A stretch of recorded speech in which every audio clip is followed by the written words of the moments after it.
좋습니다. 일단 진도는 나가는 데까지 나가도록 하겠습니다. 자, 그러면 이제 부동산 거래 정보망을 보는데 이게 실무에서 굉장히 중요하거든요. 정보망이라는 게. 그러니까 이제 인터넷을 통한 거래 시스템. 이게 부동산 거래 정보망이에요. 이게. 그래서 지금 정보망 이용 과정에 대해서 이렇게 지금 현재 지금 그림이 그려져 있는데 이게 자, 그럼 요거 보면서 그냥 설명하겠습니다. 부동산 거래 정보망은 인터넷을 통한 거래 시스템이거든요. 그러면 자, 매도 의뢰인 갑입니다. 이분이 강남에 살고 계세요. 자신의 아파트를 팔고자 동네 계획공사 A한테 중개를 의뢰를 했어요. 이렇게 팔아달라 의뢰했죠. 그러자 이 A가 매수인을 확보하고 있지 않습니다. 그래가지고 부동산 거래 정보망이 있죠. 여기에 물건을 공개했어요. 이렇게 공개했습니다. 그러자 저기 서초동에 사시는 을이에요. 그래서 서초구에 사시는 을께서 이제 동네 계획공사 B한테 중개 의뢰를 또 합니다. 그럼 이분이 매도인을 확보하고 있지 않아요. 그러니까 정보망에 들어가서 조건에 맞는 물건을 검색을 합니다. 이렇게 검색을 했어요. 그래가지고 조건에 맞는 걸 4개를 골라냈죠. 이게. 그래가지고 이 중에 하나를 선택하세요라고 한 거예요. 그러자 요 을이 지금 3번을 체크했습니다. 그래서 통상 실무적으로 물건 소개는 3, 4개 정도 소개하는 게 가장 적당하다라는 게 정설인데 이건 이론상의 문제예요. 이론상의 문제고 3, 4개 소개하고 거래가 성사됐잖아요. 무지하게 성공하신 겁니다. 이거 아주 그런 손님들이 있어. 이 동네 물건 다 보고 다녀. 할똥말똥 할똥말똥 해갖고 2달 내내 보고 다니는 거야. 그런 손님은 단언컨대 무조건 버리세요. 그러니까 할똥말똥 할똥만 했고 그런 손님들은 무조건 버리는 게 좋아요. 그 손님 나중에 꼭 속색입니다. 우리가 폐업을 하는 주된 이유 중에 하나가 손님이 속색해서. 그래가지고 폐업해버리는 거예요. 그런 분들이 아주 많습니다. 의외로 많은데 그러니까 그런 손님 버리는 게 좋아요. 근데 그게 실무적으로 잘 안 돼요. 네가 이기나 내가 이기나 난 반드시 성사시킨다. 그래갖고 끝까지 이제 물고 가는데 나중에 꼭 속색입니다. 자, 그래갖고 이제 3번 물건이 뭐였냐면 요 A 계공이 공개한 물건이었죠. 예, A 계공이 갑의 물건이었어요. 그러면 요 B 계공은 A 계공한테 매수인 발견 통지를 합니다. 자, 손님 나왔다. 거래하자. 그럼 다시 A가 갑한테 물어보죠. 손님 나왔어요. 거래하자는데 조건 오케이 한답니다. 어떻게 할까요? 거래하자고 그러죠. 그럼 다시 약속을 잡아요. 그래갖고 둘이 만나서 계약이 성사가 됩니다. 이렇게 이게 그래갖고 이제 계약이 체결됐으니까 이 부동산 거래조망에 올라가 있는 물건 삭제해줘야 되죠. 그래서 이 정보망을 설치하고 운영하는 자 있죠. 이 정보망을 설치하고 운영하는 자를 거래정보 사업자라고 불러요. 거래정보 사업자. 이 거래정보 사업자에게 거래 사실을 지체 없이 통보해줘야 돼요. 그래갖고 시스템 운용도의 마지막 절차가 바로 이 부분이에요. 그래서 계약 체결 통보가 살짝 진하게 써 있는 겁니다. 이게 마지막 절차이기 때문에. 이거 통보 안 해버리면 거래된 물건이 정보망에 계속 올라가 있는 거죠.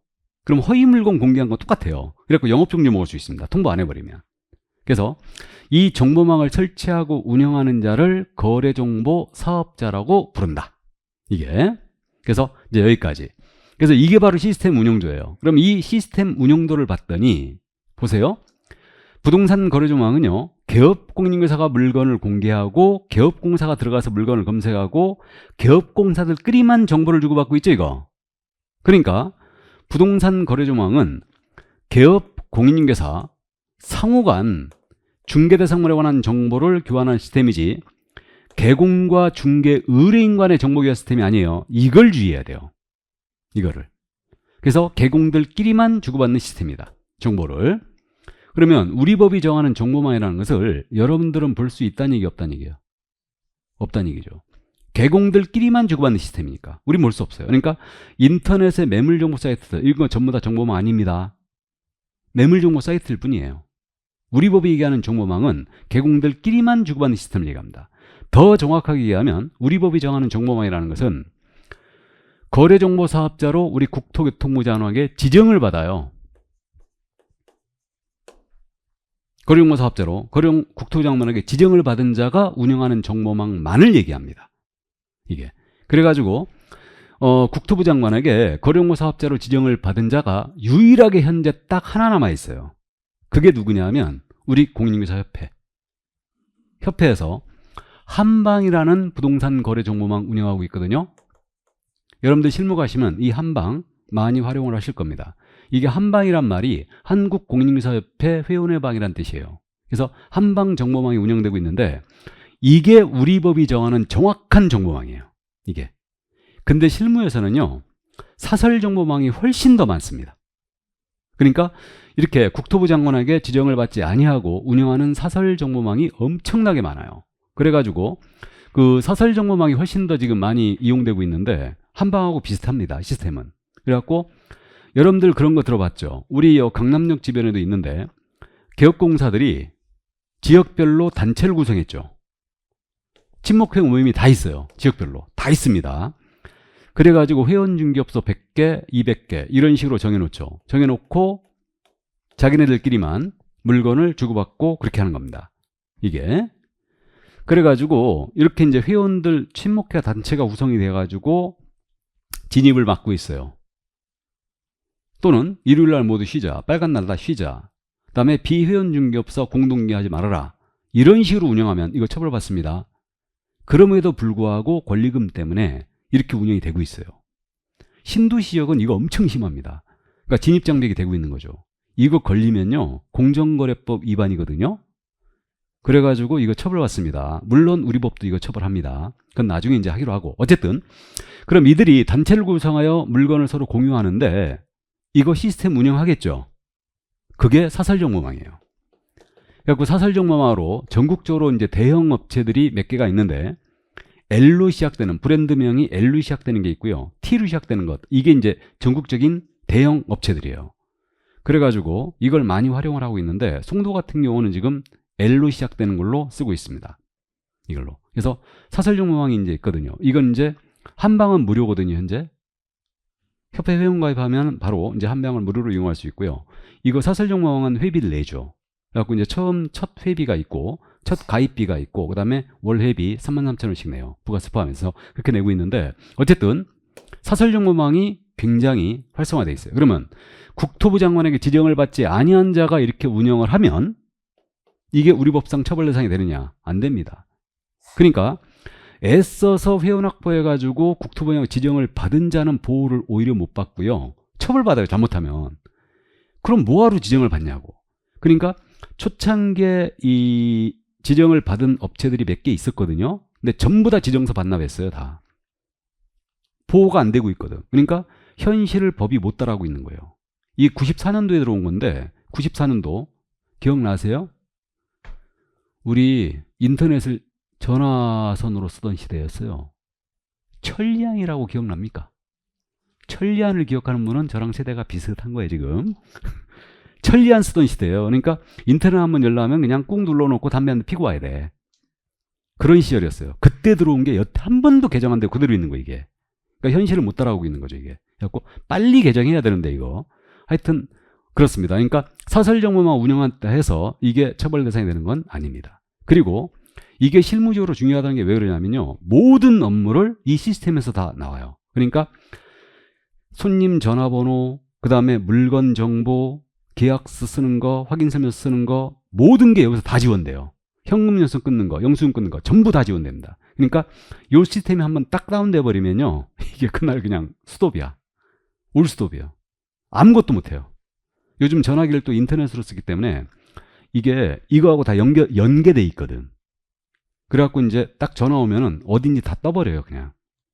다 화면에 뜹니다. 그러니까 이게 시스템이 그래서 이제 정지 다운되면 안 돼요. 그래갖고 어쨌든 현재 이걸로 일을 전부 다 하고 있다. 이게. 그래서 이제 여기까지고요. 그러니까 정보망에 대한 부분은 여기까지고, 우리 법이 규정을 두고 있는 것은 이걸 설치 운영하는 거래정보 사업자에 대한 규정만 두고 있을 뿐이에요. 자, 그럼 이제 정보망이라는 게 뭔가 이해됐고, 개공들끼리만 주고받는 시스템이에요. 그러니까 개공과 의뢰인 간 정보교환 시스템이 아니라는 얘기입니다. 그래가지고 이제 우리 법 24조의 규정을 두고 있는데, 자, 뭐라고 돼 있냐면 동그라미 2번을 보시면 국토교통부 장관은 개업공사 상호간 부동산 매매에 대한 정보의 공개와 유통을 추진하고 공정한 부동산 거래세를 확립하기 위해 부동산 거래 정보망을 설치 운영할 자, 거래정보 사업자라고 그랬죠? 지정할 수 있다. 이렇게 돼 있으니까 국토부 장관이 지정권을 갖고 있는 겁니다.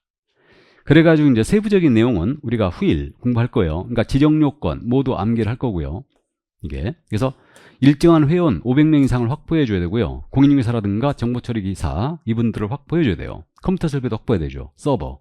그리고 이제 부가통신 사업자이셔야 됩니다. 그래서 이런 요건들 모두 이제 암기 나중에 들어갈 거예요.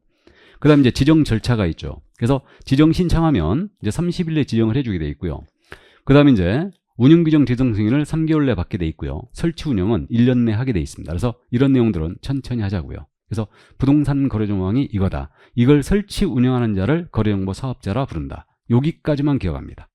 이게 그래서 우리 법이 정하는 정보망은 현재 협회에서 운영하는 한방이 정확한 정보망이에요. 한방이. 그래서 그 한방에서도 모든 계약서라든가 설명서, 우리 물건 정보 이런 게 전부 다 거기에 이제 저장이 되죠. 다. 그게 거기서 지원하고 있어요. 자, 그럼 여기까지 거래 정보망을 이해해 둡니다. 거기까지만 이해해 주시고, 그럼 이제 61쪽에 챕터 제6 6장 개공 등의 의무가 나오네요. 자, 그럼 이제 의무로 들어왔는데 중개계약과 부동산 거래 정보망을 봤고요. 이제 윤리에 관한 의무가 첫 번째 정했어요. 우리 법 29조죠. 그래서 이건 가볍게 짚고만 갑니다. 개업공사 및 소속공사는 중개업무를 수행할 수 있거든요. 그렇기 때문에 전문 직업인이에요. 전문 직업인으로서 지녀야 될 품위를 유지해야 돼요. 그래서 품위 유지 의무가 있습니다. 개공과 소공은. 그 다음에 신의 성실로 공정하게 중개할 의무도 있습니다. 이게. 그럼 중개보조원은 품위 지킬 의무가 없죠. 그럼 중개보조원은 추리닝 입고 출근해도 된다는 얘기네? 추리닝 입고 출근하면 품위 안 지킨 건가? 그러니까 이제 통상적으로 남자분들은 깔끔한 이제 옷을 입고 나가고 여성분들은 정장을 많이 하죠. 그래서 이제 그렇게 사무소처럼 전문 직업인답게 이제 우리가 그렇게 합니다. 근데 이상해요. 딱 지나가는 거 보면 저도 딱 지나가면 저분은 부동산 하는 분이야. 느낌 딱 와. 여러분들 느껴져요? 안 느껴집니까? 이제 조금만 하다 보면 알아요. 같은 업계에 있는 사람들은 지나가다 보면은 저분 부동산 하는 분이야. 느낌 딱 옵니다. 이게. 그래서 어쨌든 우리는 품위 지키고 전문 직업인이에요. 그리고 신의 성실로 공정 중개라는 거 있습니다. 그래서 개공과 소공은 그 의무가 있다는 얘기예요. 그러니까 우리 법이 소공이 전문 직업이라는 걸 명시적으로 나타내고 있는 거예요. 그러니까 소공은 품위 지켜야 됩니다. 일단 그 정도만 이해하시고, 그 다음 이제 선량한 관리자의 주의무라는 게 이건 명문의 규정이 있는 게 아니에요. 그래서 우리 부동산 중개 계약은 민법상 계약 중에 위임과 유사합니다. 그렇기 때문에 위임에 있어서 그 사무를 처리하는 자는 선량한 관리자의 주의무가 있거든요. 그래서 요거는 잠깐 부연 설명하는데 뭐 중요한 내용은 아니에요. 우리 부동산 중개 계약은 우리 판례가 민법상 위임 계약과 유사하다는 겁니다. 위임 계약은 여러분들 민법 시험범위에 안 들어가 있거든요. 그럼 위임이 뭐냐면 저기 동사무소 가서 인감증명 떼달라고 시켰잖아요. 변호사 사무실 가서 소속 맡겼어요. 법무사 사무실 가고 등기 맡겼습니다. 이거 전부 다 위임 계약이에요. 그러니까 다른 사람에게, 타인에게 사무 처리를 맡기고 그 다른 사람이, 타인이 승낙을 함으로써 책임을 내는 계약이에요. 사무 처리 계약이 바로 위임 계약이다. 그러면 이거와 중개 계약 유사하잖아요. 우리 중개 계약은 물건의 판매를 위탁하고 있죠. 그러니까 둘이 구조가 비슷합니다. 그러면 그래서 우리 판례가 중개 계약은 위임 계약과 유사하다. 그럼 위임에 있어서 타인의 사무를 처리하는 자 있죠. 인감증명을 떼러 가는 자, 변호사. 이들을 사무처리를 맡았으니까 수임인이라 불러요. 그럼 수임인에 대한 반대말은 뭐예요? 위임인. 위임인이라 부르죠. 그러면 사무처리를 맡은 자가 수임인이에요. 그럼 이 수임인의 지위와 중개계약에 있어서는 우리 개업공사의 지위가 유사하더라 이거예요. 이게. 그러면 이 수임인은 민법상 사무처리할 때 어떤 주의력을 가지고 사무처리하게 되어 있냐면 다름 아닌 선량한 관리자의 주의 의무를 가지고 사무처리하게 되어 있어요. 이걸 줄여서 선관주의 의무라고 부릅니다. 선량한 관리자의 주의 의무. 통상적으로 선관주의라고 불러요. 이거를. 그러면 선관주의라는 것은 원래 개념은 그거거든요. 자기가 속한 그룹에서 보통 평균인들이 지녀야 될 주의력. 그러면 개업공사의 선관주의라는 것은 개공들, 평균인들이 지녀야 될 주의력. 운전자의 선관주의라는 것은 운전자, 평균인들이 지녀야 될 주의력. 그럼 이게 뭔 얘기냐면 운전자의 주의력, 선관주의가 있거든요. 운전자도. 근데 주의력이 높은 사람이 있고 덜 있는 사람이 있겠죠. 그건 따지지 않고 평균적으로 지녀야 될 주의력, 그 정도만 이해하시면 돼요. 이게 그러니까 통상 가져야 될 주의력이다. 그 정도만 이해하면 되는데, 그럼 개공이 바로 수의민의 지위와 유사하니까 개공 역시도 이 의무를 부담한다는 거죠. 이게 판례의 논리예요. 그러니까 중개계약은 민법상 위임계약과 유사하기 때문에 위임계약에서 수임이 지는 선관주의 의무를 우리 개업공사도 진다. 그렇게 해석하고 있습니다. 그럼 선관주의를 다하지 않았다. 과실이 있다는 얘기예요. 그래가지고 중개의뢰인에게 손해를 입혔다. 그러면 이때는 손해배상 책임으로 연결이 됩니다. 그래갖고 판례를 보게 되면요, 손해배상 사건에 있어서는 거의 선관주의 얘기를 해요. 개업공사가 선관주의를 다하지 않았다. 그래가지고 어느 정도 주의력이냐면 미리 한번 말씀드리고 합니다. 판례를 소개하는 건데, 예를 들어서 갑이란 자가 이거 내 아파트거든? 팔아달라고 중개 의뢰를 우리 개업공사 A에게 합니다. 그러면 일단 이 A는 이 갑이 이 아파트의 진정한 소유자인지 아닌지 확인해 봐야 되죠. 그럼 소유자 확인 방법 우리가 공부 안 했지만, 소유자 확인하는 방법은 일단 등기상 증명서 떼봐야 돼요. 이 아파트. 그럼 등기부를 열어봤죠. 그랬더니 갑이라고 등재가 돼 있고, 그래가지고 그러면 이자가 갑이라고 주장하니까 이자에게 신분증 요구해야 되죠. 그럼 사진이 붙은 운전면허증이라든가 주민증 요구해야 됩니다. 그래갖고 주민등록증으로 확인했어요. 그랬더니 등기부에 기재된 자와 주민증에 기재된 자가 둘이 일치했습니다. 그럼 여기까지 확인하면 이자가 진정한 소유자이다 라고 생각할 수 있죠. 근데 여기까지만 조사 확인을 하면 이건 개공이 지니고 있는 선관주의를 다하는 것이라 볼 수 없다라는 게 우리 판례예요. 이건 누구나 하는 거다. 우리 개업공사는 전문직임이기 때문에 이자가 알지 못하는 자인 경우에는, 권리자라면 누구나 갖고 있는 증서가 있습니다. 권리자라면 누구나 갖고 있는 증서, 그 증서가 뭐예요? 등기 권리증이죠. 그러니까 등기 권리증을 더 확인할 필요가 있으며, 나아가 탐문 등을 통하여 더 조사할 필요가 있다는 게 우리 판례의 논리예요. 이게. 그러니까 만약에 진정 권리자인지 여부를 확인함에 있어서 등기상 증명서와 주민증만으로 확인하는데 끝났다. 그러면 선관주의를 다하지 못한 거예요. 나아가서 권리증까지 확인해야 된다. 이게. 그래서 만약에 권리증 확인하지 않는 바람에 사기를 당한 거예요. 다른 사람 물건을 팔아치우고 도망간 겁니다. 사기 사건이죠. 그럼 개공이 그 책임을 면할 수 없어요. 그러니까 서류 미확인 사고는요, 권리증 떼봐야 되고, 등기상 증명서 열어봐야 되고, 건축물 대장 떼봐야 되고, 토지장 떼봐야 되고, 토지이용 계약서 확인해봐야 되고, 서류 미확인 사고는 중대한 과실이 있는 거예요. 책임 절대 못 면합니다.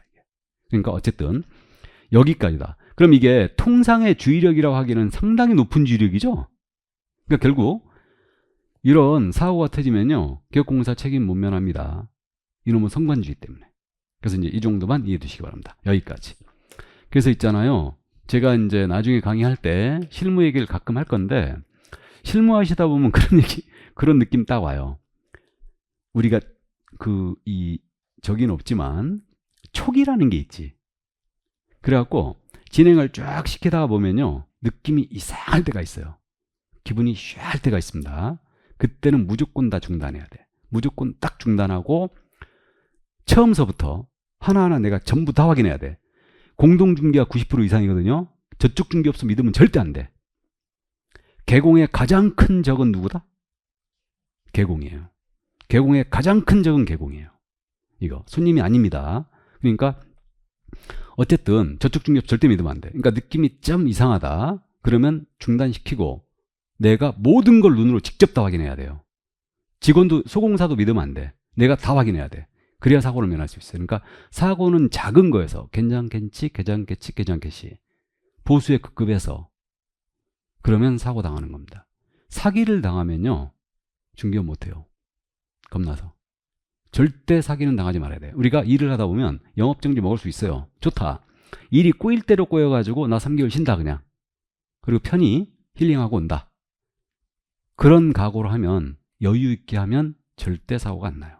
이게. 근데 급할 때 사고가 나는 거죠. 항상. 이게 사기범들은 그걸 노려요. 이게. 그래갖고 연말 되면 사기범 사건 가끔 터집니다. 부동산 거래가 뜸할 때 사기가 많을 것 같아요? 활발할 때 많을 것 같아요? 거꾸로죠. 활발할 때는요, 좀 이상하잖아요? 바로 물건 버려버려요, 그냥. 거래 안 시키지. 그러니까 활발할 때는 상관없다는 얘기지. 이 물건 버려도 아무 상관없는 거예요.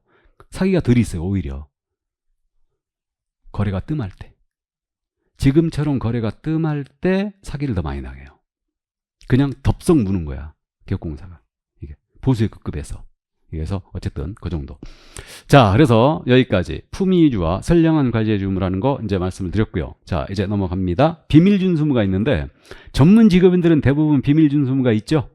그렇듯이 우리도 비밀준수무가 있는데 업무상 알된 비밀은 누설하면 안 됩니다. 당연한 얘기인데 근데 문제가 뭐냐면요. 보면 개업공사 법인의 임원 사원, 그다음에 소속공사 중개보조원, 즉 이들을 통칭하여 뭐라 부른다고요? 개업공사 등이라 부른다고 그랬다. 중개업에 종사하는 데 전체죠. 그래서 이들은 업무상 알게 된 비밀을 누설하면 안 됩니다. 다만 다른 법에 의해서 강제되는 거예요. 그러니까 증인 출석했다든가 세무조사를 당한다? 그럼 그땐 지키지 않아도 돼요. 그래서 비밀준수무가 일단 있다는 것만 이해해 두시고, 그래서 말씀하시기를 좋아하시는 분들은요, 되도록이면 의뢰인의 비밀을 안 알도록 애써야 됩니다. 말하고 싶어서 병나십니다, 이거. 아니면 담양에 다녀오시면 되지. 담양에 왜? 대나무 숲에 다녀오시면 되는 겁니다. 자, 그 다음에 이거는 죽을 때까지 지켜서 그럼요. 한번 알게 된 비밀은요, 무덤에 갖고 가셔야 됩니다. 업무를 떠난 후에도 같아요. 그래서 폐업을 하든 수공이나 보조인 직을 사임하든 관계없이 끝까지 지켜줘야 됩니다. 그래서 당연히 우리는 손님들의 재산권을 다루고 있기 때문에 알게 된 비밀은 누설은 안 돼요. 더군다나 비밀 누설하면요, 이건 개인정보법 위반도 걸릴 수 있어요. 같이. 그러니까 그 정도만 이해해 두시고. 자, 그러면 이제 비밀준수무 여기까지 이제 기본적 윤리화하는 의무였고요. 이제 넘어갑니다. 62쪽에 확인 설명 의무가 나오죠. 자, 이제 핵심 중개행위로 들어왔어요. 이제 확인 설명 의무. 그래서 이제 핵심 중개행위 확인 설명, 확인 설명서 작성 교부 보존의 의무와 거래계약서 작성 교부 보존의 의무, 이 세 가지가 핵심적인 중개 활동인데, 이제 핵심적인 중개활동 확인 설명 의무로 들어갑니다. 그럼 우리 법 25조 조문이 이거거든요. 25조 1항이 이거예요. 잠깐 읽어드리면, 자, 개업 공인중개사는 밑줄 한번 살짝 그어볼까요? 중개를 의뢰받은 경우는 중개가 완성되기 전에, 밑줄 한번 그어볼까요? 중개가 완성되기 전, 중개대상물에 대한 법정사항을 확인하여, 여기서 끊어보시고, 이를 해당 중개대상물에 대한 권리를 취득하고자 하는 중개인에게, 권리를 취득하고자 하는 중개인, 밑줄 긋고, 성실 정확하게 설명하고에 밑줄 긋고, 토지대장 등본 또는 부동산 종합증명서, 등기상 증명서 등 설명의 근거 자료를 제시해야 된다. 제시해야 한다. 밑줄 쫙. 이게 확인 설명 의무예요. 자, 그럼 이제 보겠습니다. 이게 우리 법 25조에 있는 내용인데 뭐 크게 어렵지 않네요. 근데 이걸 밑줄 친 걸 바꿔내잖아요. 여러분들이 의외로 많이 속아요. 그래서 나중에 그거는 충분히 우리가 연습할 건데, 자, 이 아파트를 갖고 있는 갑입니다. 을과 거래하시는데 이 거래를 A가 소개합니다. 확인 설명 의무거든요. 지금 25조 1항이 어떻게 되어 있느냐면, 개업 공인중개사는 중개 의뢰받은 경우는 중개가 완성되기 전이었죠. 중개가 완성되기 전에 이 아파트에 대한 정보를 확인하여 이를 취득하고자 하는 중개 의뢰이죠. 당연한 얘기예요. 성실 정확하게 설명을 하고요. 엔드죠. 설명을 하고 그 설명의 근거 자료를 제시해야 한다 그랬어요. 이게 확인 설명 의무다. 그럼 확인 설명 의무의 주체는 누구란 얘기예요? 개공. 근데 앞에서 제가 말씀드렸죠? 이 행위를 우리 소속공사는 할 수 있다. 기억나요? 우리 소공의 용어의 정의는 소속된 공인중개사로서 중개 업무를 수행하거나 개공의 중개 업무를 보조하는 자를 말한다 그랬어요. 그러니까 중개 업무 중에 하나가 이거거든. 그래서 소공이 일단 할 수 있는 거고요. 나아가 소공의 자격 정지 사유를 보면 소속공사가 성실 정확하게 설명하지 않거나 근거를 제시하지 않는 자격 정지를 명할 수 있다고 돼 있어요. 그러니까 소공을 할 수 있다. 근데 의무는 누가 부담한다? 개공이.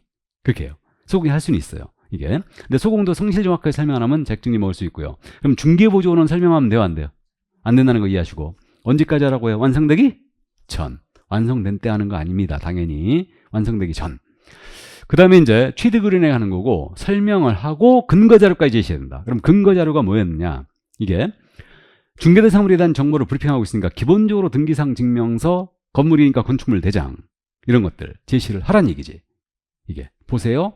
소재지 누구고 소유자 누구죠? 그다음에 저당 잡혀 있죠? 다 보여주면서 하란 얘기예요. 이게 그래갖고 우리 요즘은 이제 젊은 공인중개사들이 FM대로 일을 하죠, 많이. 그래갖고 아주 이뻐 죽겠는데 배운 대로 해버리는 거예요, 일을.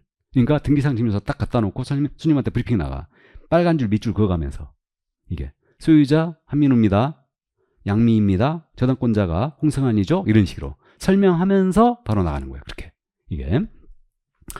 자, 그 다음에 근거까지 제시해야 되고, 그럼 제시까지만 하면 되지. 이거 교부할 의무는 있다, 없다? 없어요. 그러니까 언능 보여주고 집어넣으면 돼. 그냥. 그래서 제시까지만 하면 된다. 거기까지. 이게 확인 설명 의무였어요. 자, 그럼 이제 확인 설명 사항이 정해져 있죠. 그래서 이제 브리핑 해야 될 사항이 정해져 있는데, 이거 나중에 다 암기해야 되거든요. 엄청 많죠. 그래갖고 아까 전속중개계약 시 공개할 정보와 이게 비슷해요. 그래갖고 제가 그냥 슬쩍 넘어갔는데, 나중에 이제 공개할 정보와 확인 설명사항의 차이점만 정리할 건데, 확인 설명사항은 암기 무조건 들어가야 돼, 다. 이게. 그래서, 나중에 두음자 따서 암기할 거예요. 소재지, 면적, 구조 등 기본적인 사항 설명해줘야 돼요. 그 다음에 소유권, 전세권은 권리관계 설명해줘야 됩니다. 소유자가 누군지, 저당 잡혀있는지 안 잡혀있는지. 그 다음에 얼마에 거래할까, 거래 예정 금액 설명해야 되고, 중개보수도 얼마인지, 산출내역까지 모두 설명해야 돼요. 이게. 그 다음에 토지 이용계, 공법상 거래규제 및 이용 제한하는 사항 설명해야 됩니다. 공법상 제한을 설명하는데, 여기는 토지거래 허가구역입니다. 이런 거 설명하라는 얘기예요. 그러니까 밑줄 칠 필요 없어요. 나중에 이제 본격적으로 두음자 따서 암기 들어갈 건데, 그 다음에 시설물의 상태도 설명해야 돼요. 이게 수도, 전기, 가스 작동 잘하고 있는지 설명해줘야 되고, 자, 그 다음에 이제 벽면, 바닥면, 도배 상태는 어떤지 설명해줘야 되고요. 그 다음에 일조, 소음, 진동 등의 환경 조건도 브리핑해줘야 돼요. 일조량은 어떤지, 소음은 있는지, 진동은 있는지 설명해줘야 되고, 그 다음에 도로, 대중교통이라든가 교육시설 이런 것들 입지 요건 설명해줘야 되고, 그 다음에 이 물건을 취득함에 따라 부담할 조세이중 및 세율, 그러니까 취득세, 농어촌 대표자 지방교육세 같은 거 세법 시간에 이제 공부하는 거고요. 세율까지만 설명하면 돼요. 그 다음 이제 주택 임대차 사고, 전세 사기 사건이 터졌기 때문에 이게 특별히 들어온 거죠, 지금. 그래서 주택 임대차 중개할 때는 추가적으로 설명할 사항, 주택 임대차 중개할 때는 추가 설명 사항이 관리비가 얼마인지, 그 산출리가 모두 브리핑해야 되고, 그 다음에 주임법에는요, 우리 임대인께서는 임차인에게 정보 지시할 의무가 있거든요. 이 정보 지시 의무가 뭐냐면요, 나중에 이제 주임법 공부하면서 주택 임대차보호법을 제가 주임법이라고 부르고 있는 거예요, 지금. 그러면 주임법을 공부하는 것은 민법하고 우리가 같이 공부하는데, 주임법에 어떤 내용이 들어가 있냐면요, 우리 임대인께서 세금 체납하는 거 있죠. 체납 세금이 있는가? 이거 브리핑해야 돼요, 손님한테. 임차인한테 임대인이 제시할 의무가 있어요. 난 체납한 게 없다. 그래서 체납 세금 이 부분 설명을 해주게 돼 있습니다. 그 다음에 먼저 들어온 임차인들 있죠. 이분들의 확정일자 부여 현황이 어떻게 되는지 이거 제시하게 돼 있어요. 확정일자 현황 다 설명하게 돼 있습니다. 제시를 해야 돼. 제시하게 돼 있고, 이런 의무가 있다는 걸 설명해 줘야 돼요, 손님한테. 임대인한테 이런 의무가 있다. 나아가서 우리 소액 임차인들 있죠.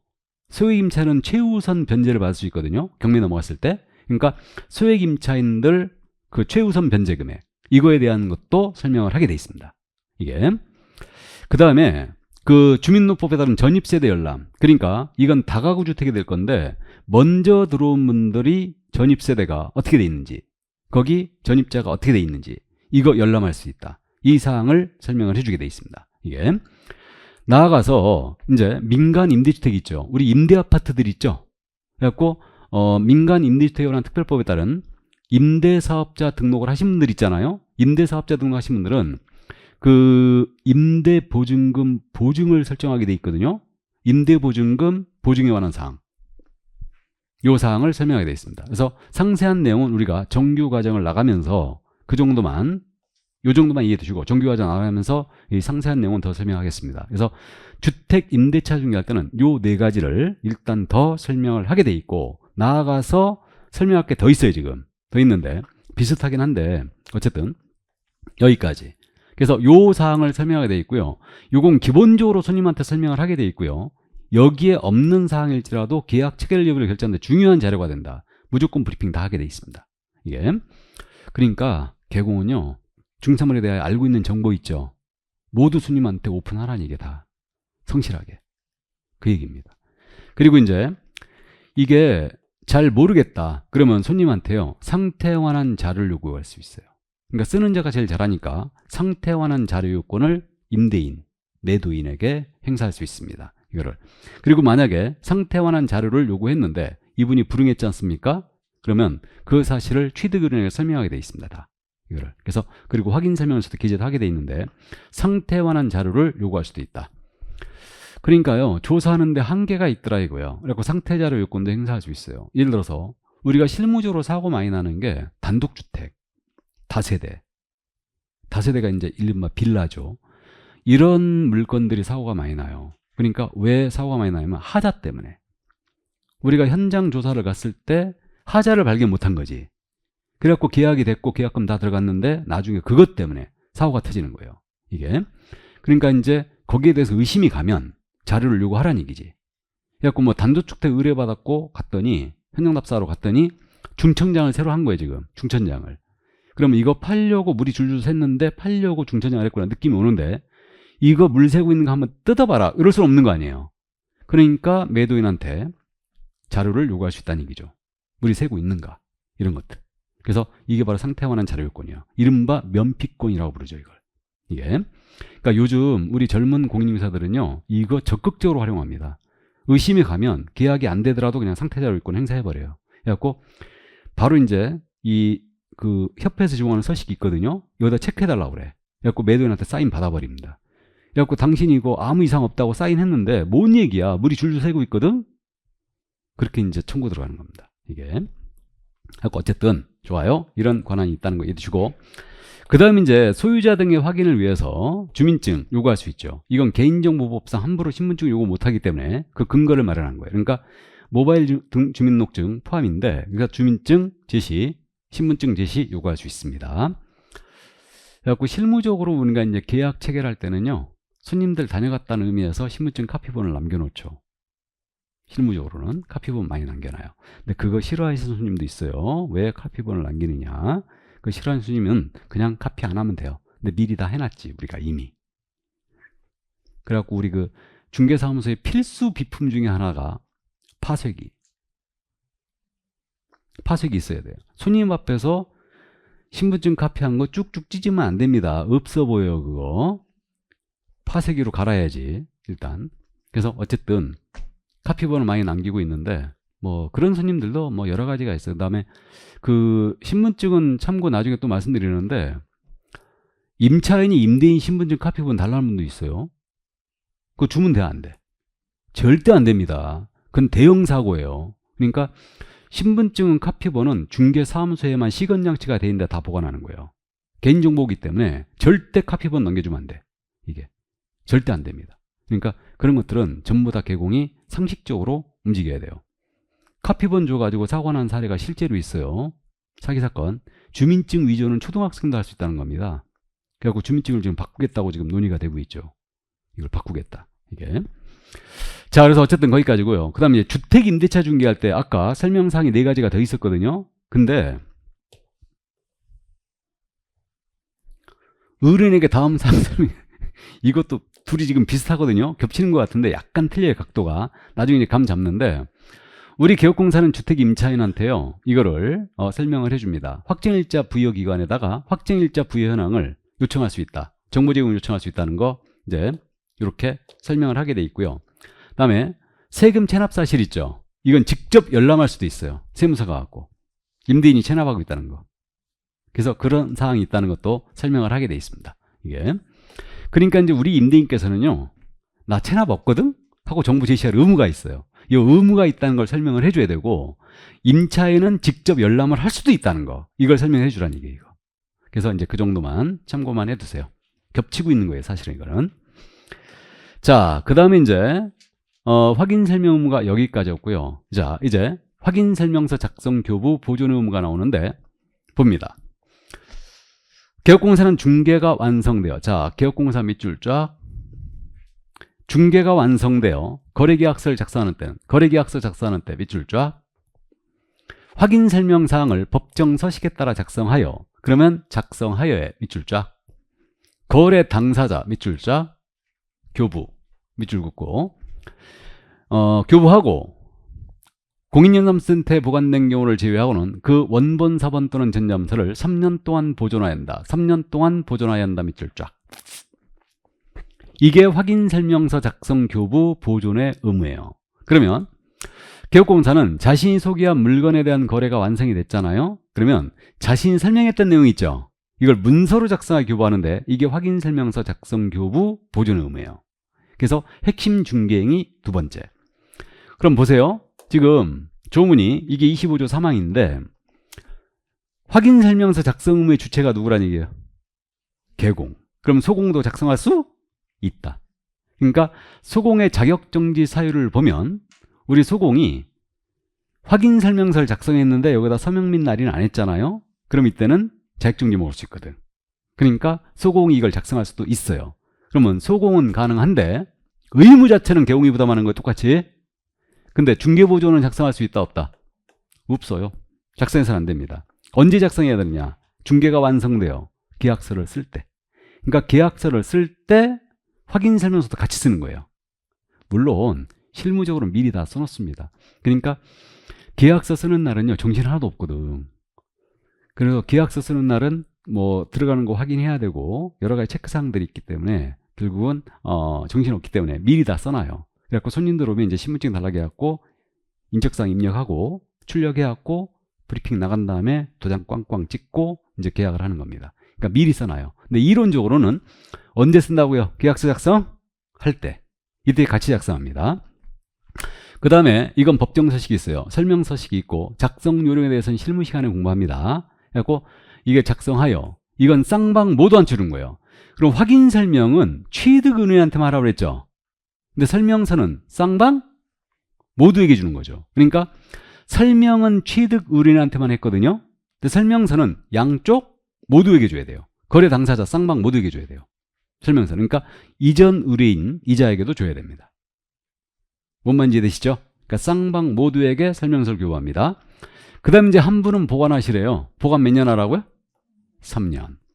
근데 원본을 보존하든 사본을 보존하든 전자문서로 보존하든 상관없어요.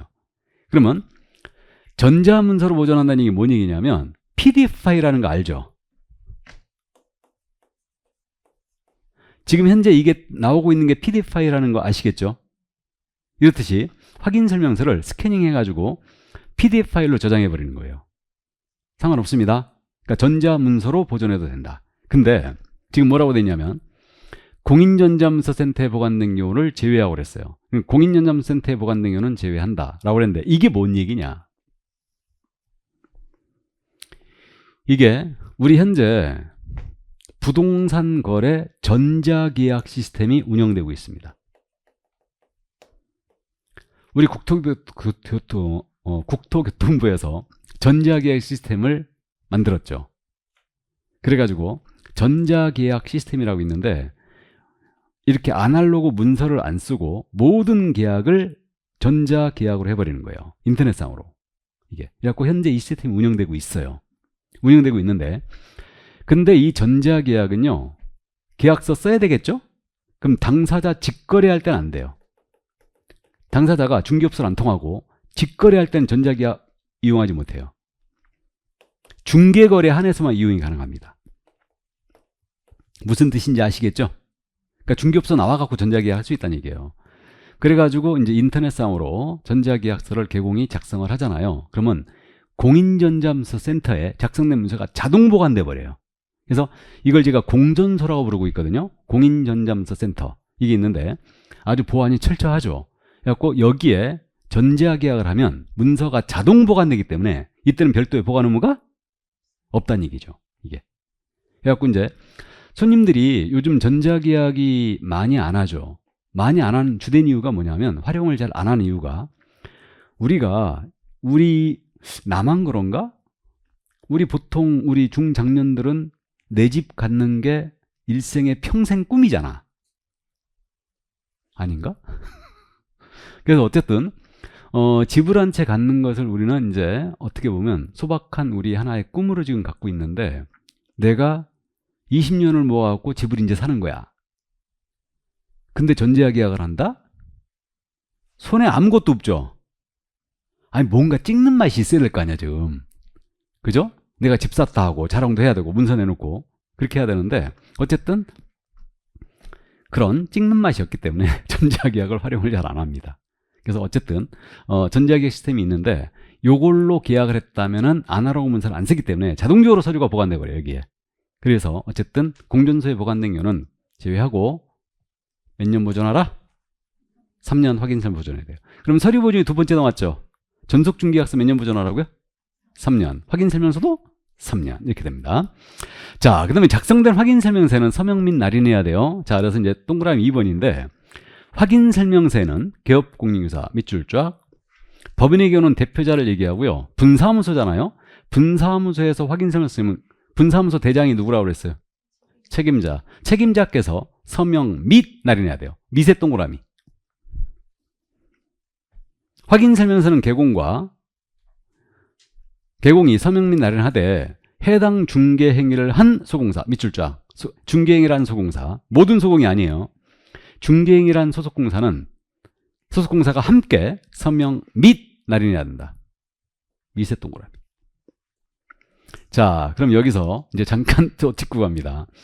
지금 표현이 서명 및 날인이라고 돼 있죠. 그러면 서명 또는 날인과 서명 및 날인은 틀리다는 거 알아요. 그러니까 서명 및 날인을 하라 그랬으니까 밋은 and의 개념이죠. 그러니까 서명도 하고 날인도 해야 돼요. 둘 다 해야 됩니다. 둘 중에 하나만은 위법이요. 그러니까 이게 서명이 사인이 아니에요. 사인이 아니고 정자로 이름을 쓰는 거죠. 우리 개업공사가 한민우 이렇게 쓰고 도장을 찍으란 얘기죠. 도장을 찍으란 얘기예요. 그래서 개공은 무조건 확인설명서에 서명 및 날인을 해줘야 됩니다. 자필하고 도장을 찍어야 돼요. 그 얘기입니다. 이게. 그래서 자필하고 도장을 찍어줘야 되고, 우리 소공사가 있어요. 우리 소공사가 중개행위를 했대요. 그러면 중개행위한 소공은 함께 서명 및 날인을 하는데 책임서를 분명히 하기 위해서. 그럼 중개행위라는 게 뭐냐? 소공이 확인설명을 했다든가 확인설명서를 작성했다든가, 그럼 중개행위 한 거예요. 현장 안내가 건은 중개행위로 할 수 없어요. 그러니까 그래서 중개행위를 했다면 그 소공께서는 개공과 함께 서명 및 날인을 같이 한다. 그래서 중개행위를 한 우리 소공사 한종미이다. 그럼 자필하고 도장을 찍어주라는 얘기예요. 이해되시죠? 그래서 모든 소공이 아닙니다. 그래서 중개행위를 한 우리의 소속공사는 함께 서명 및 날인한다. 그래서 그럼 이거를 시험에 확인설명서는 개업공사는 서명 또는 날인해야 된다 그러면 틀렸네요. 나중에 이제 이런 것들을 주의할 거예요. 그러니까 또는이냐 밋이냐 구분해야 될 때가 있는데 여기다 바로. 그래서 확인설명서 서명 및 날인해야 돼요. 그래서 이제 그 정도만 이해해 주시고, 자, 그러면 이제 서명 및 날인까지 봤는데, 근데 우리 확인설명서 컴퓨터로 작성하거든요. 컴퓨터로 작성하는데 입력을 쭉쭉쭉 하죠. 그럼 설명서가 쫙 출력돼서 나와요. 근데 개공란을 통상적으로 비워놓고 나오거든요. 개공란을 이름을 안 쓴다는 얘기지. 입력을 안 한다는 얘기지. 근데 만약에 개공란에 이름이 써서 나온 거야. 우리 실장님이 작성하면서 잘못해갖고 이름을 넣어버린 거야. 그래갖고 그냥 이렇게 인쇄돼서 이름이 나왔어요. 그럼 인쇄된 이름에 도장만 찍었다. 이거 위법입니다. 자필하고 도장을 찍어야 돼요. 그러니까 한민우 인쇄된 이름에 도장만 찍는 거 있죠. 인쇄된 이름에 도장만 찍는 거는 뭐라고 하냐면 이걸 기명날인이라고 그래요. 이 기자가 기록할 기자거든요. 이름명자고. 그러니까 기명날인은 위법이에요. 서명 및 날인해야 돼요. 자필하고 도장 찍어야 됩니다. 그러니까 인쇄된 이름이 나왔죠. 그럼 다시 한번 여기다 이름을 써줘야 돼요. 이름을 써주고 도장을 찍으라는 얘기입니다. 됐죠? 그래서 둘 다 해야 된다. 이게. 자, 그럼 거기까지 이해를 해두십니다. 그래갖고 이제 감독 나왔을 때 있잖아요. 우리 등록관청이 감독 나오잖아요. 그럼 서류 보자게. 그럼 서류 딱 보는데 일단은 첫 번째 체크사항이 뭐냐면 감독 나왔을 때 그 서류가 보관 상태가 시건장치가 있는 거에 보관이 됐는가도 체크합니다. 그러니까 우리가 책장을 말을 하는데 책장도 시건장치가 되는 걸로, 어떤 데는 금고도 갖고 있는 데도 있어요. 중개사무소 금고 갖고 있는 데도 많습니다. 그래갖고 금고에다가 이제 진짜 중요 서류를 이제 보관하는 경우도 있는데 그 정도는 아니고 시건장치가 있는 데다 보관해야 돼, 서류를. 그렇게 등록가칭 유도하고 있고요. 그 다음에 서류 쭉 봅니다. 쭉 보면서 뭘 보냐 하면요, 자 채워져 있는가, 공란이 없는가, 설명서에 그거 다 확인하고요. 그 다음에 서명을 봐요. 필체가 똑같은가 확인합니다. 필체가 다 체크해요. 그래갖고 그게 다른 사람이 하면 안 된다는 얘기죠. 그러니까 필체가 똑같아야 돼, 이게. 그래갖고 이제 이게 뭔 얘기냐면요, 우리가 공동중개가 90% 이상이에요. 공동중개가. 근데 예를 들어서 이제 우리가 오늘 계약을 2건 하게 됐어. 이제 떼돈을 벌게 됩니다, 지금. 그래갖고 2건이 계약이 있는데, 뭐 예를 들어서 첫 번째 계약이 10시 계약, 그 다음에 두 번째 계약은 우리가 이제 손님지야. 그래갖고 이제 계약서를 쓸 때는, 얘가 또 3000% 빠지고 있는데 지금 괜찮죠? 갑의 개업공사 A고 을의 개업공사 B였습니다. 둘이 협력할 계약을 승사시키는 거예요, 이게. 그래갖고 이제 우리가 A예요. 이렇게 되는데, 그래갖고 이제 여기를 물건지라고 그래요. 그 다음에 여기를 손님지라고 합니다. 그러니까 물건지 중개업소, 손님지 중개업소 이래요. 그러면 계약서를 쓸 때는요, 일단은 실무적으로는 물건지에서 문서 작업을 다 해요.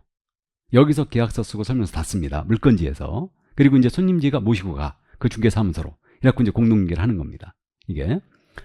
그래갖고 이제 우리가 10시에 물건지 계약이 있었어요. 그러니까 손님 약속 잡았어요. 그래갖고 2시간 토울 정도를 많이 두죠. 1시간이나 이제 급할 때는 1시간 사이에도 두는데, 어쨌든 손님하고 약속을 잡아, 스케줄 잡을 때 하루에 지금 2건이 걸린 거야, 같이. 그러면 이때는 10시에 잡고 12시에 잡기로 했다, 뭐 11시에 잡기로 했다고 가정해봐요. 근데 손님이 밀려가지고, 차가 밀려갖고 지금 늦게 도착하시겠대. 그래갖고 이게 늦어지는 거야. 그래갖고 우리는 손님을 모시고, 이제 여기는 손님지예요. 11시 계약은 우리가 손님지야. 그럼 모시고 물건지 중개업소로 가야 되죠. 그래갖고 이제 계약을 해야 되는데 여기가 늦어지는 거야, 지금. 그럼 계약이 늦어지겠죠. 그럼 가야 되잖아요. 그럼 이제 우리 실장님 보내야지. 그러니까 중개사무소 사실 요즘 혼자 하는 데도 많은데, 혼자 하는 중개업소는 사실 굉장히 힘들어요, 이게. 그래갖고 어쨌든 그래서 이제 2명이 항상 움직이는데, 그래갖고 이제 실장님 보내는 거야, 물건지로. 그러면 도장 줘서 보내야 되잖아, 맞죠? 그러니까 여기서 출력해갖고 얼른 먼저 찍어, 내 거 도장을 먼저 찍고 보냅니다. 이거를 계약 브리핑하기 전에 먼저 내 거 다 찍어 놓는 거야. 먼저 찍어 놓고 도장을 줘서 보내, 일로. 그래갖고 이제 실장님이 갔어. 그래갖고 이제 계약서 쓰잖아요. 그러면 기본적으로 이거 설명서 몇 부 작성해야 돼요? 공동중개인데 4부 작성해야죠. 쌍방 모두한테 한 부씩 주고 각자 한 부씩 보관해야 되죠. 몇 부? 4부 작성하는 거죠. 4부 작성돼요, 기본적으로. 그러니까 쌍방 모두를 중개하면 이걸 양타 쳤다고 그러거든요. 양타라고 하는데 그때는 회식하는 겁니다. 기분 엄청 좋지, 양타 치면. 물건지자 손님지야. 그러면 이제 양타 친 거예요, 그게. 그러면 이제 보내요. 보내놓고 이제, 그러면 내가 못 갔잖아, 그죠? 그럼 우리 소공 관식이가 갔어. 객관식이 아니고. 그래갖고 어쨌든 갔는데 이 두 명한테는 줘야 되잖아. 여기도 줘야 되잖아요, 설명서를. 맞죠? 그럼 서명을 해야 되잖아. 내가 못 하잖아, 안 그래요? 그럼 실장님이 내 필체를 연습을 해놔야지. 연습시킵니다. 그러니까 실장님한테 내 서명을 연습을 시켜줘요. 그래갖고 내가 이렇게 쓰고 있으니까 이거 연습해라. 그리고 3명한테는 주는 거야, 써가지고. 그리고 한 분은 그냥 갖고 와야 돼. 왜? 한 분은 내가 보관하는 거잖아. 내가 직접 하는 거지. 근데 또 속없이 우리 관식이가 여기다 해갖고 온다, 서명을. 그러니까 필체 본다니까요. 서명을 개공했는지 아닌지 확인해요, 이거. 걸리면 업무정지예요, 이거. 걸리면. 그러니까 어쨌든 실장님한테 실무적으로 다 연습시켜요. 연습시킵니다. 하루에 누구는 뭐 계약을 9건 했다나? 그런 분도 있더라고. 나는 하루에 계약을 3건 이상을 못 해봤습니다. 어쨌든 2건은 해봤어. 그러니까 3건도 이제 작은 거 이제 하긴 해봤는데 하여튼 정신없어요. 그러면 정신없습니다. 자, 그러면 이제 확인 설명서 작성 교부 보존의 의무까지 전부 다 살펴봤습니다. 이제 거래계약서로 넘어갑니다.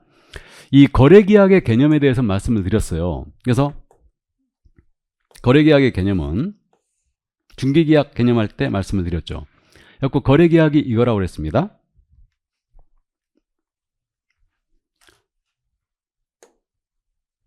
자, 이 토지를 갑과 을이 거래하시는데 이걸 A가 중개한다. 그러면 내 토지 팔아주세요. 내 토지 구해주세요. 알았어요. 이게 중개계약이라고 그랬죠. 그러니까 이 부분이 중개계약이라고 그랬고, 나중에 갑, 을 사이에 매매, 교환, 임대차와 같은 계약을 이걸 뭐라고 부른다고요? 거래계약이라고 부른다. 그래서 개업공사는 자신 소개한 물건에 대한 거래가 완성되면 전문가로서 중개했으니까 거래계약서를 작성, 교부, 보존을 하셔야 됩니다. 이게 거래계약서 작성, 교부, 보존의 의무예요. 그래서 거래계약 개념, 중개계약 개념 구분 꼭 해놓으셔야 됩니다. 기초단계예요, 이거는. 자, 그럼 이제 거래계약서 작성을 하는데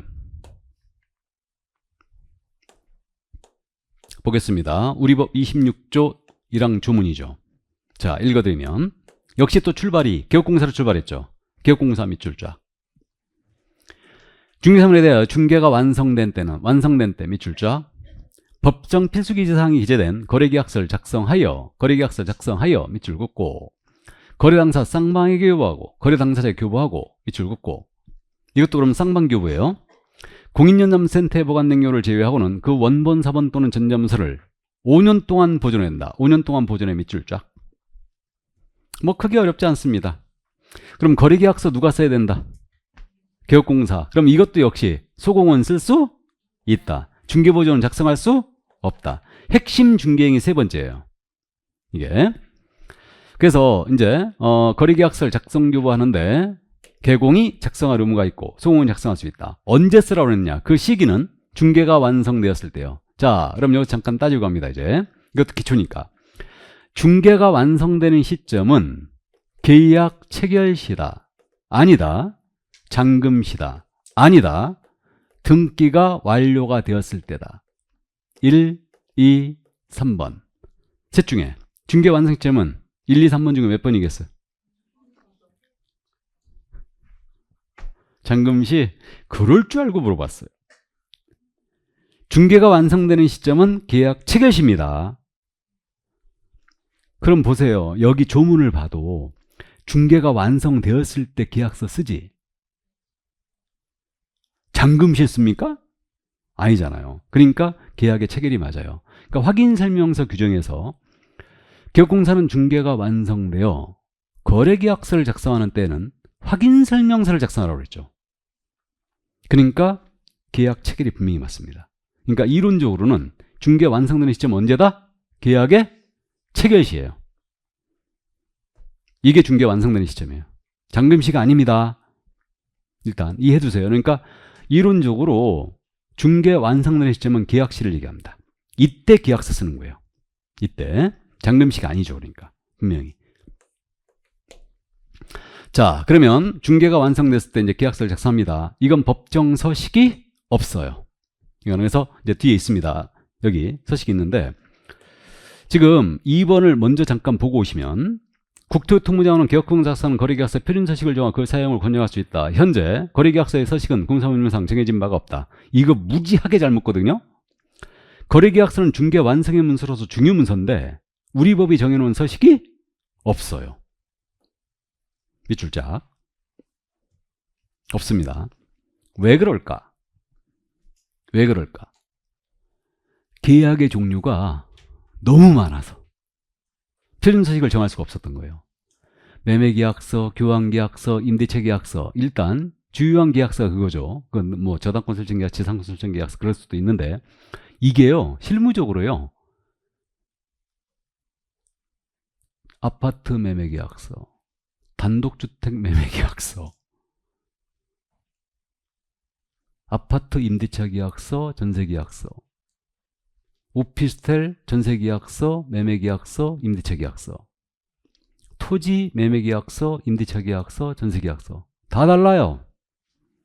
이게 그러니까 물건의 종류마다요 계약서가 다 틀립니다. 또 특약 거는 것도 다 틀려요. 그러니까 이제 특약 거는 걸 여러분들이 못 써. 그래가지고 이게 이제 실무 연습이 좀 필요하다는 얘기죠. 이게 그 특약 거는 걸 여기서 제가 강의할 일이 없으니까. 그래서 어쨌든 서식이 없습니다. 그럼 서식은 없지만 반드시 문서로 작성해야 됩니다. 이게 그래갖고 현재 우리 협회에서요 서식을 제공하고 있지. 그래갖고 협회에서 제공한 서식을 그걸 다운로드 받아가지고 지역별로 수정을 해갖고 일부 수정을 해갖고 쓰고 있습니다. 그래서 법정 서식 없다는 걸 주의해야 되고 부동산 거래 정보망에서 모두 지원을 하고 있죠. 서식을 전부 다. 자, 그럼 서식은 없지만 반드시 문서로 작성합니다. 기본 몇 부 작성한다 이것도? 기본 3부. 공동중개시는 4부 작성하는 거예요. 쌍방 모두 주고 한 부는 보관해야 되거든. 그러면 거래계약서 몇 년 보존하라? 5년이에요. 그래서 우리가 이제 3, 4, 5로 계약할 거예요. 전속중개계약서 몇 년?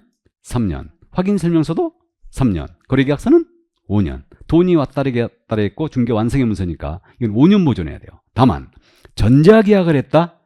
전자계약을 하면 계약서 공인전자센터에 자동 보관되겠죠. 그러니까 자동적으로 보관되기 때문에 그때 보관된 경우를 제외하고는 그 원본이든 사본이든 전자문서든 5년을 보존하셔야 됩니다. 그래서 이렇게 되고요. 그래서 실무적으로 모두 원본 보존하고 있죠. 설명서도 원본, 계약서도 원본 전부 다 보존을 하고 있습니다. 실무적으로는 그렇게 이제 보존하고 있고요. 자, 그 다음에 작성된 이 거래계약서는 서명 및 날인을 해줘야 됩니다. 그러면 이제 다음 페이지 순서대로 갈까요? 거래계약서에 필수기 사항이 있어요. 나중에 이거 암기 들어갈 겁니다. 그래서 이번에 이제 이거 물어봤는데 어쨌든 거래계약서 필요적 사항 모두 암기 들어갈 거예요. 9가지를 반드시 쓰게 돼 있습니다. 그래서 두 문자 따서 모두 이제 암기 들어갈 거고요. 법정 사항을 넣어서 기재를 해주게 돼 있습니다. 자, 그 다음에 이제 거래계약서에도 역시 서명 및 날인이네요. 미세 동그라미. 그럼 이거는 확인설명서 서명 날인과 똑같거든요. 그래서 개공과 분사함수는 책임자가 하는 겁니다. 개공과 중개행위란 소공사 함께 서명 및 날인한다. 그러면 여기서 이제 미리 한번 짚고 가죠. 우리 입문과정이지만 우리 과목 전체에서 서명 및 날인해야 되는 거 있죠. 자필하고 도장 찍어야 되는 거. 이거는 2개뿐이다. 서명 및 날인서는 2가지뿐이에요. 그러면 그게 바로 확인설명서와 거래계약서예요. 그래서 이 서명 및 날인서는 거래계약서와 확인설명서뿐이다.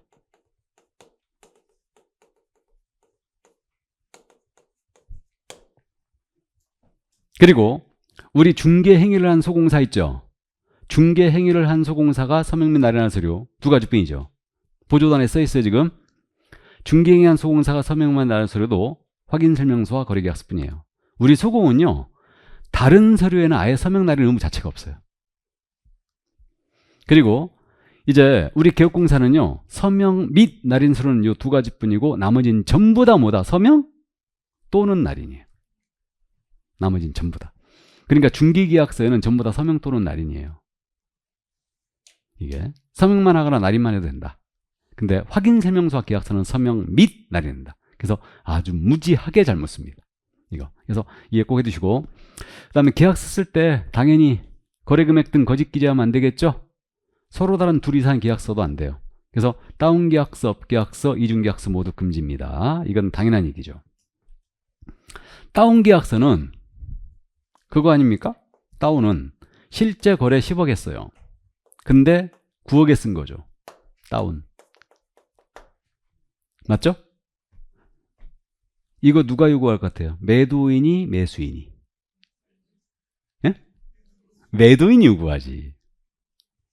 양도소득세 때문에.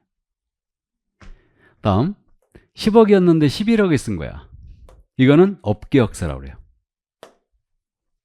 이건 누가 요구할 때? 매수인이. 취득세는 많이 내지만 나중에 양도소득세 덜 내려고. 이게 이게 업계약서고, 그 다음에 이중계약서는 계약서 2장 쓰는 거예요. 근데 실무적으로 계약서 2장 절대 안 씁니다. 그 100% 사고 나거든. 그러니까 실제 거래액 10억인데 주로 다운이겠죠. 다운이나 업을 쓰는데 이건 이제 가짜란 얘기지. 이게 가짜 계약서. 뭐 녹화되고 있는데 이거야 뭐 상관없지 뭐. 이게 가짜 계약서입니다. 그러니까 이제 오픈을 이걸 하는 거야. 이거를. 그죠? 오픈을 이 계약서라는 거고, 원 계약서는 이제 진짜는 10억짜리인데 그래갖고 오픈을 9억에 오픈하는 거지. 그래갖고 이제 잔금 다 치르면서 이걸 갖다가 쫙쫙 찍거든. 근데 매도인이나 매수인 쪽에서 꼭 이 사본을 남겨놔. 그래갖고 나중에 사고 나는 거야.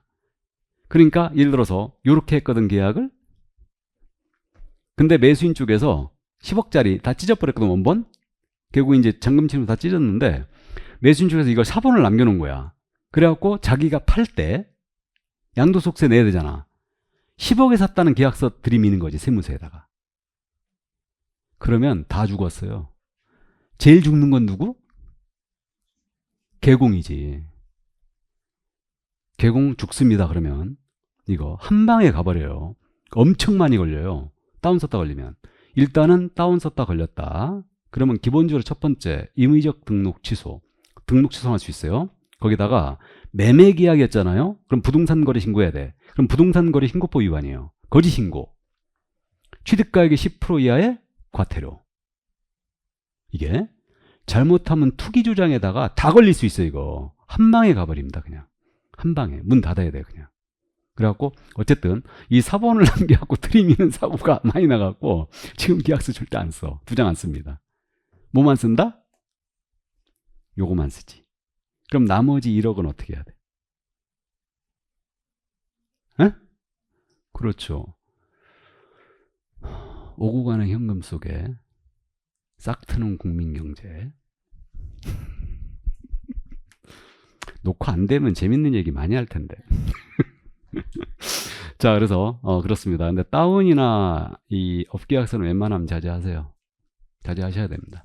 이거는 부동산 거래가 워낙 투명해졌기 때문에 이게 추적하면 다 걸려요. 뒤지면 무조건 걸리게 돼 있습니다. 이게. 그래갖고 우리가 현금 거래 이제 어쩔 수 없이 하는 경우들이 있긴 있어. 근데 그것도 요령이 있습니다. 금감원에 보고 안 되는 금액으로다가 이거 한 달 또는 2달간에 걸쳐서 인출을 해야 돼. 한 번에 1억을 인출했다. 그럼 금감원에 다 보고됩니다. 전부 다 추적돼요. 그러니까 하루에 요즘 인출 금액 추적되는 게 얼마예요? 나 할 때는 1,000만 원이었는데 요즘 500입니까? 500이에요. 그러니까 빠져나갈 수가 없어. 그럼 1억을 500 이거 한 번에 뽑으면 다 금감원에 자료 추적되니까 그럼 400만 원 이지연 뽑았다가 저기 지점 가갖고 다시 400만 원 뽑았다가 450 뽑았다 그래야 돼. 그것도 날짜를 띄워가지고 현금 어떻게 만들어 그거. 그러니까 금고에 우리가 기본적으로 한 20억은 넣고 다니잖아. 나는 12억 현금 박치가 하는 걸 봤어요. 12억. 돈이 돈 같지가 않은 거야. 12억을 현금 박치겠지. 요즘 뭐 12억 가지고 우리 아파트 한 채도 못 사는데 어쨌든 그렇습니다. 자, 그럼 여기까지. 오늘은 그럼 여기까지 해야 되겠습니다. 여기까지 하고요. 손해배상과 부정실적은 천천히 하자고요. 이제 조금씩 적응이 돼 가시죠? 아직은 아닌가? 자, 그래서 오늘은 여기까지 하고요. 그러면 다음 주는 이제 손해배상과 부정설정부터 나가도록 하겠습니다. 자, 고생 많으셨고요. 저는 다음 주에 건강하게 뵙겠습니다. 수고하셨습니다.